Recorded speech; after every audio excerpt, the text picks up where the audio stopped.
अस्सलामुअलैकुम dear students, हम study कर रहे थे होम्योस्टेसिस और आजकल हम स्टडी कर रहे हैं मॉडल ऑर्गेनिज्म में एक्सक्रीशन। तो आज का हमारा जो मॉडल ऑर्गेनिज्म है वो अर्थवर्म है। तो आज के हमारे लेक्चर कंटेंट्स क्या हैं? आज हम ब्रीफ सा इंट्रोडक्शन पढ़ेंगे अर्थवर्म का, फिर उसके एक्सक्रीटरी ऑर्गन का जिनको मेटानेफ्रीडिया कहते हैं, और फिर हम आगे डिटेल में इनकी एनाटॉमी और फिजियोलॉजी की बात करेंगे। तो सबसे पहले जिक्र करते हैं कि अर्थवर्म क्या है। Earthworm is a free living animal which belongs to phylum annelida. कि अर्थवर्म फ्री लिविंग एनिमल है, ये फाइलम एनिलिडा से बिलोंग करता है, और इसके जो रिलेटिव्स हैं वो नेरीज है या फिर लीचीज हैं। उसके बाद हम बात करेंगे इसकी हैबिटेट की। तो it is free living terrestrial in its habitat, कि ये फ्री लिविंग है और टेरेस्ट्रियल एनवायरनमेंट में रहता है, साइल में बरो करता है, साइल की फर्टिलिटी में इजाफा भी करता है, और उसके अलावा ये क्या करता है, इसी साइल से अपनी खुराक भी हासिल करता है। स्पेशलाइज्ड ऑर्गन फॉर एक्सक्रीशन इसके क्या हैं? ट्यूबुलर एक्सक्रीटरी सिस्टम कॉल्ड मेटानेफ्रीडियम, कि इनमें ट्यूबुलर सिस्टम है, और ये जो ट्यूबुलर सिस्टम है ये थोड़ा सा डिफरेंट है, थोड़ा सा कम्प्लेक्स है प्रोटोनेफ्रीडियल सिस्टम से, तो इसको मेटानेफ्रीडियम कहते हैं। Each segment of earthworm has a pair of metanephridia, के अर्थवर्म के हर सेगमेंट में एक पेयर होता है मेटानेफ्रीडिया का। यहाँ पर हम एक स्ट्रक्चर देखते हैं, तो आप यहाँ पर ये देखें, ये एक साइड पे पाया जाने वाला ये क्रॉस सेक्शन है अर्थवर्म का। तो ये जो पहले रेड एरिया जो पॉइंट किया हुआ है ये एक मेटानेफ्रीडियम है, और उसके बाद ये दूसरा रेड एरिया जो रेड ब्लॉक है ये दूसरे मेटानेफ्रीडिया को शो कर रहा है। तो क्रॉस सेक्शन में हमें ये इस तरह नजर आते हैं। हर सेगमेंट के अंदर क्या होते हैं? दो मेटानेफ्रीडिया होते हैं। अच्छा, अब इसकी एनाटॉमिकल फीचर्स की बात करते हैं। Each metanephridial system composed of nephrostome, collecting tubule, capillary network, bladder and nephridiopores. तो ये इसी तरह हर सेगमेंट के अंदर पेयर ऑफ मेटानेफ्रीडिया, ये अब उसका लॉन्गिट्यूडनल सेक्शन है जिसमें इसको हमने हर सेगमेंट में क्लियरली हमें हर मेटानेफ्रीडियम नज़र आ रहे हैं। तो ये उसके आगे डिफरेंट पार्ट्स हैं, इनको आगे हम फिर डिटेल में पढ़ते हैं। तो यहाँ पर हम इसको क्लियरली देखते हैं कि ये अगर हमारा earthworm anterior to posterior direction में है, तो ये हर सेगमेंट के अंदर इसके दो मेटानेफ्रीडिया नज़र आ रहे हैं, और हर एक मेटानेफ्रीडिया के सेगमेंट को बड़ा करके दिखाया गया है, जिसमें पहला जो पार्ट है वो सिलिएटेड फनल है जिसको नेफ्रोस्टोम कहते हैं। उसके बाद दूसरा फिर कन्वोल्यूटेड सा ट्यूब्यूल है जिसको क्या कहते हैं? नेफ्रिक ट्यूब्यूल भी कहते हैं, इसको कन्वोल्यूटेड ट्यूब्यूल भी कहते हैं, इसको कलेक्टिंग ट्यूब्यूल भी कहते हैं। तीसरा इसके ऊपर कैपिलरी नेटवर्क है, और कैपिलरी नेटवर्क के बाद चौथा जो पार्ट है वो ब्लैडर है, और पांचवा इसका हिस्सा क्या होता है? नेफ्रीडियोपोर, जिसके ज़रिए से वेस्ट बाहर एलिमिनेट होते हैं। तो इसको हम एनाटॉमिकली डिटेल में देखते हैं। तो सबसे पहला जो पार्ट है इसका होता है nephrostome. Nephrostome is an internal ciliated funnel shaped opening which is immersed in the coelomic fluid, कि ये एक फनल शेप्ड स्ट्रक्चर है, सिलिएटेड फनल होती है, और ये कहाँ पर मौजूद होती है? सिलिएटेड फनल जो है ये स्लोमिक फ्लूइड के अंदर मौजूद होती है। इसका फंक्शन क्या है? नेफ्रोस्टोम कलेक्ट स्लोमिक फ्लूइड, इसका जो फंक्शन है इसका ये है कि इसने स्लोमिक फ्लूइड को कलेक्ट करना है और फिर आगे प्रोसेसिंग के लिए इसने नेफ्रिक ट्यूब्यूल या फिर कलेक्टिंग ट्यूब्यूल को दे देना है। तो यहाँ पर ये हमारे पास जो है वो पहले वाली जो स्ट्रक्चर हमने जो देखी है, तो इसमें जो यहाँ पर ये जो ग्रीन वाला सर्कल नज़र आ रहा है, ये वाला पार्ट क्या है? ये सिलिएटेड फनल या नेफ्रोस्टोम है। ये स्लोमिक फ्लूइड के अंदर मौजूद होती है, और इसने करना क्या होता है? इसने फ्लूइड को इकट्ठा करना है, स्लोमिक फ्लूइड को, और कलेक्टिंग ट्यूब्यूल को या फिर नेफ्रिक ट्यूब्यूल को दे देना है फॉर द प्रोसेसिंग। इसके बाद दूसरा जो पार्ट है वो होता है कलेक्टिंग ट्यूब्यूल, नेफ्रिक ट्यूब्यूल भी कहते हैं, कन्वोल्यूटेड ट्यूब्यूल भी कहते हैं इसको। The nephrostome leads to collecting tubule which is long convoluted tubular structure, के ये नेफ्रिक ट्यूब्यूल है या फिर कलेक्टिंग ट्यूब्यूल है, और ये जो स्लोमिक फ्लूइड नेफ्रोस्टोम से आता है उसको कलेक्ट करती है और उसको प्रोसेस करती है। इसके फंक्शंस क्या हैं?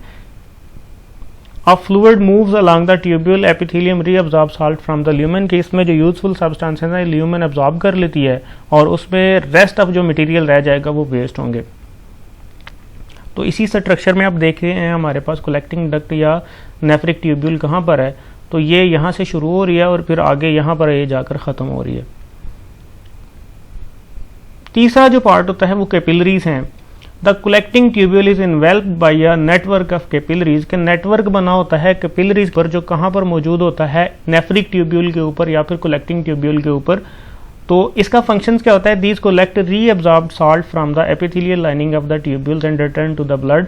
कि इसने क्या करना होता है, यहाँ पर अगर हम इसको देखते हैं तो ये हैं कैपिलरीज का नेटवर्क, ये सराउंड किए हुए हैं नेफ्रिक ट्यूब्यूल या फिर ये कलेक्टिंग ट्यूब्यूल को, और कलेक्टिंग ट्यूब्यूल ने जो साल्ट अब्जॉर्ब किए हैं, जो यूजफुल सब्सटेंसेस अब्जॉर्ब किए हैं, वो यहाँ से कहाँ पर आ जाएंगे, कैपिलरीज में, और कैपिलरीज से फिर दोबारा ब्लड में रिटर्न हो जाएंगे। चौथे नंबर पे हमारे पास आ जाता है ब्लैडर। ब्लैडर जहां पर भी आता है इसका मतलब क्या होता है, storage for a small time, कि थोड़े से लम्हे के लिए इसने मटेरियल को स्टोर करना है, बाद में एग्जिट कर देना है। फॉर एग्जांपल यूराइनरी ब्लैडर है, तो यूराइनरी ब्लैडर भी क्या करता है, यूरिन थोड़ी सी देर के लिए स्टोर करता है, फिर बाद में एलिमिनेट कर देता है। ये भी उसी रेफरेंस है, यहाँ पर ब्लैडर है।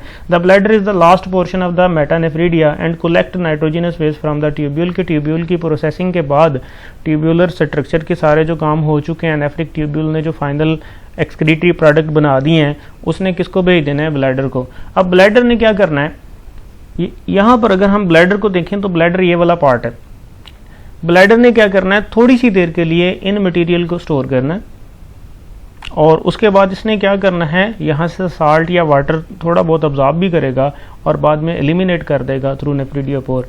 अब नेफ्रिडियोपोर लास्ट पार्ट होता है, तो जब हम नेफ्रिडियोपोर्स की बात करते हैं, the waste are removed by the nephridiopore which are ventrally located in each segment.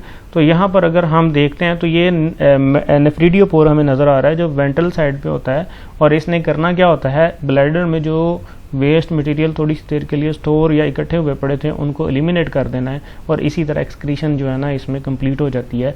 अब हम फिजियोलॉजिकली देखते हैं कि ये किस तरह काम होता है। तो सबसे पहला काम क्या होता है, the nephrostome immersed in the coelomic fluid collect coelomic fluid, के सबसे पहले नेफ्रोस्टोम ने क्या करना है, इसने स्लोमिक फ्लूइड को कलेक्ट करना है, और कलेक्ट करने के बाद क्या करना है, as fluid moves along the tubule epithelium reabsorbs salt from the lumen and sends to the blood vessel surrounding the nephridium. तो नेफ्रोस्टोम से जो फ्लूइड आया था वो कहाँ पर चला गया, वो कलेक्टिंग ट्यूब्यूल में चला गया। कलेक्टिंग ट्यूब्यूल में फाइनली फिर आगे प्रोसेसिंग होनी है, एपिथेलियम ने साल्ट को अब्जॉर्ब करना है और उसको ब्लड वेसल्स को दे देना है, और उसके अंदर जो कलेक्टिंग ट्यूब्यूल के अंदर या नेफ्रिक ट्यूब्यूल के अंदर जो मटेरियल रह जाएगा वो फिर एक्सक्रीटरी वेस्ट होगा, और the left over in the tubules appear as a urine containing nitrogenous waste send to the bladder, वो बाद में ब्लैडर की तरफ भेज दिया जाता है, और ब्लैडर फिर from bladder excretory waste move to the exterior by nephridiopore, और वहाँ से फिर जो है ना नेफ्रिडियोपोर्स के जरिए से मटेरियल बाहर रिमूव हो जाते हैं। अच्छा, एक्सक्रीटरी जो वेस्ट है, अर्थवर्म जो है वो चीफली यूरिया एक्सक्रीट करता है, क्योंकि ये टेरेस्ट्रियल एनवायरनमेंट में रहता है और इसके पास इतनी ज़्यादा वाटर की अवेलेबिलिटी नहीं होती कि ये अमोनिया की फॉर्म में अपने नाइट्रोजनस वेस्ट को रिमूव करे, तो फिर ये चीफली यूरिया की फॉर्म में रिमूव करता है। अच्छा, अब समरी की बात करते हैं। तो आज हमने एक्सक्रीटरी सिस्टम ऑफ अर्थवर्म पढ़ा, उसके डिफरेंट पार्ट थे, उसको हमने देखते हैं और फिर उनके वर्किंग की बात करते हैं। सबसे पहला पार्ट क्या था, नेफ्रोस्टोम, जो कलेक्ट करता है स्लोमिक फ्लूइड कंटेनिंग नाइट्रोजनस वेस्ट, जो स्लोमिक फ्लूइड को कलेक्ट करता है नाइट्रोजनस वेस्ट जो होते हैं उसके अंदर। और फिर उसके बाद अगला जो पार्ट है वो कलेक्टिंग ट्यूब्यूल है, जिसने जो स्लोमिक फ्लूइड इनको मिला है उसकी प्रोसेसिंग करनी है और absorption of the useful substances करनी है, रेस्ट ऑफ उसमें जो रह जाएगा वो यूरिन है। अब कैपिलरी नेटवर्क क्या होता है, जो अब्जॉर्प्शन कर चुकी है कलेक्टिंग ट्यूब्यूल या नेफ्रिक ट्यूब्यूल, उस अब्जॉर्प्शन वाले मटेरियल को लेना है और दोबारा उसने क्या करना है, ब्लड को रिटर्न कर देना है। Receiving absorb substances from the collecting tubule, और उसको किसको रिटर्न कर देना है, इसने फिर ब्लड में रिटर्न कर देना है। चौथा इसका हिस्सा होता है ब्लैडर, जो store processed excretory material for small time, के जो एक्सक्रीटरी मटेरियल थे जो प्रोसेस्ड हो चुके हैं उनको इसने क्या करना है, थोड़ी सी देर के लिए स्टोर करना है। और नेफ्रिडियोपोर लास्ट पार्ट है जिसके जरिए से एलिमिनेशन ऑफ एक्सक्रीटरी वेस्ट हो जाती है फ्रॉम द बॉडी।